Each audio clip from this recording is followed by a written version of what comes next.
High guys, आज चाहिँ मेरो स्वास्थ्य अवस्था एकदमै खत्तम थियो। रुगा लागेर लास्ट चाहिँ गाह्रो भइरहेको थियो। त्यही पनि रुगा लागे पनि घुम्न चाहिँ छोड्नु हुँदैन भनेर म चाहिँ रेडी भएर बिहान उठेर फटाफट रेडी भएर तालबाराई मन्दिरको दर्शन गर्न जाने भनेर फेवातालमा ढुङ्गामा बसेर सरर गयौँ। त्यहाँ दर्शन गरेर आयौँ।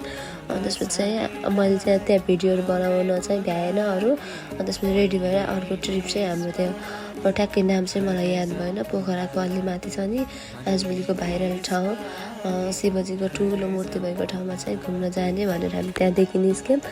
अनि गएर म त्यहाँ टुई गरेर हिँड्दैछु। ऊ चाहिँ एउटा मेरो प्यारो बहिनी यहाँ भेट भएको। अनि हाम्रो यहाँ ग्रुप चाहिँ हिँड्दैछ है। यो भाइले पनि एकदम मनोरञ्जन दिइरहेको छ।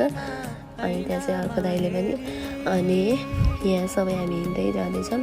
अलि माथि सक्यो त्यो मन्दिर। अनि गाडी जान अप्ठ्यारो भएर गाडीलाई तल रोकेर बसलाई हामी चाहिँ हिँडेर जाँदैछौँ। अनि यहाँ चाहिँ के सामान पाइन्छ भन्ने कुराहरू चाहिँ हजुरले हेर्न सक्नुहुन्छ अलिअलि। मैले धेरै त भिडियो बनाएको छैन, टुरिस्ट एरिया हो नि त, त्यही भएर यहाँको स्थानीय अचार अनि त्यो तितौराहरू, माला पोते, झोला, लुगा कपडाहरू सबै कुराहरू पाइन्छ।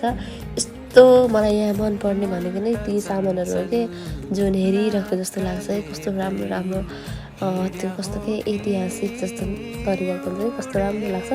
अनि हेर्न सक्नुहुन्छ यहाँदेखि तल देखिने भ्यू पोखराको खासै क्यामेरामा चाहिँ क्याप्चर भएको छैन।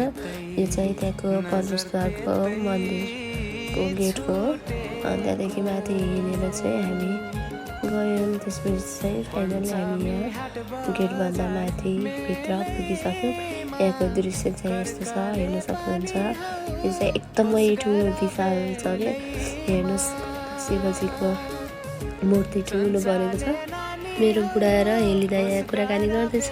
त्यसपछि चाहिँ हामी यहाँ एकछिन घुम्यौँ, रमायौँ, टिकटक बनायो, फोटो खिच्यौँ। अनि त्यहाँदेखि दर्शन गरेर हामी चाहिँ यता त्यसको पछाडि साइडदेखि चाहिँ लेक साइडको अनि उता पोखराको सम्पूर्ण दृश्यहरू एकचोटि हेऱ्यौँ।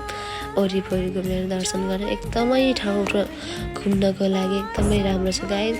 यस्तो मनमोहित ठाउँ छ कि यहाँ आयो भने चाहिँ हजुरलाई त्यहाँदेखि जानै मन लाग्दैन कि यस्तो राम्रो छ। त्यसपछि चाहिँ हामीले भोलेनाथको नाममा टिका टाला लगाएर आशीर्वाद लिएर त्यहाँदेखि चाहिँ टुई गरेर अनि हिँडेर अलि तलसम्म आयो। अनि यहाँदेखि पारि चाहिँ अर्को दुर्गा भगवानको मूर्ति पनि भएको ठाउँ थियो। त्यहाँ हामी पुगिसक्यौँ यो ओल्लो डाँडामा। अनि त्यो चाहिँ पल्लो डाँडामा जस्तो थियो। अनि सँगसँगै नजिक हेर्न सक्नुहुन्छ उता साइडमा देखिरहेको छ त्यो शिवजीको मन्दिरको चाहिँ उता छ। अनि यो चाहिँ यता छ।